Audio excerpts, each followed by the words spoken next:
Hey everybody, I've seen several requests to do Felipe Nard's Brady Bunch where he has a Zoom gallery across the top and bottom and then himself in the middle.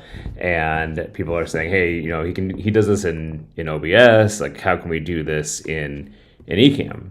Well, you can do this a couple different ways. So in Ecamm, if you're using Ecamm for Zoom, the total number of people that you can bring in are going to be 8, and they have to be like named guests. You can't just bring in a random amount of guests that are flipping in and out and things like that. Say you have a meeting that's 30 people, you're only going to get 8 of those people on your borders because that's the way that Zoom requests, the Ecamm requests the Zoom tiles. It's full screen, it's full 1080p or 720p, whatever your account has, and that's a lot for your processor. And so more than 8 can have problems, and so that's why it's hard limited at 8. But so you could do that. You could have a couple tiles in there and kind of do that around there, and it would work.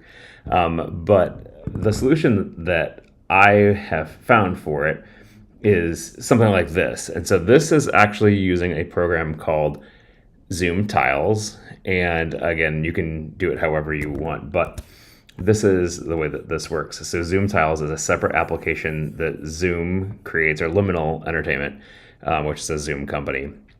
So instead of joining your Zoom call in Ecamm, you would do it in Tiles. And the way that Tiles works is it's meant to create a custom gallery. And so what you do is you can edit it and you can say how many people. So essentially what it does is if there's only one person in the call, it creates 1, 2, 3, 4. It kind of creates, and you can create different shapes. If you don't want them to be square, you can make them widescreen, whatever. The way that this works is essentially you can say your participant resolution is 320p. Since you're not bringing your participants in full screen, you don't need to bring them in at 720. You can bring them in at something smaller, which keeps your processor from overheating and things like that.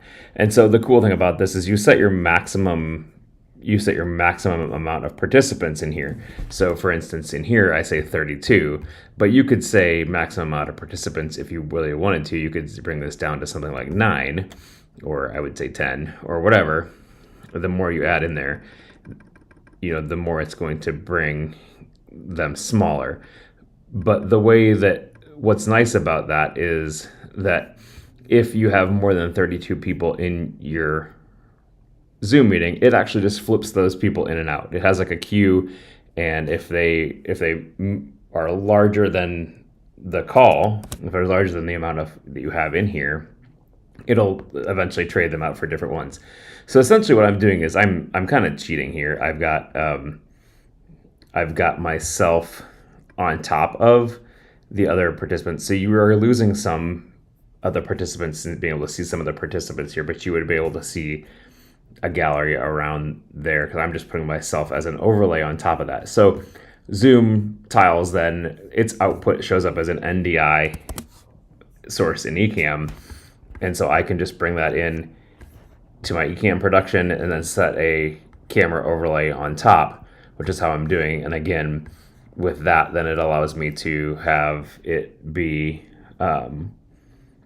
allows me to bring in more than the 8 guests that Ecamm allows, because it is smaller resolution. It's not pulling out the full resolution, and so that allows you to do that. And then I'm just manually covering up the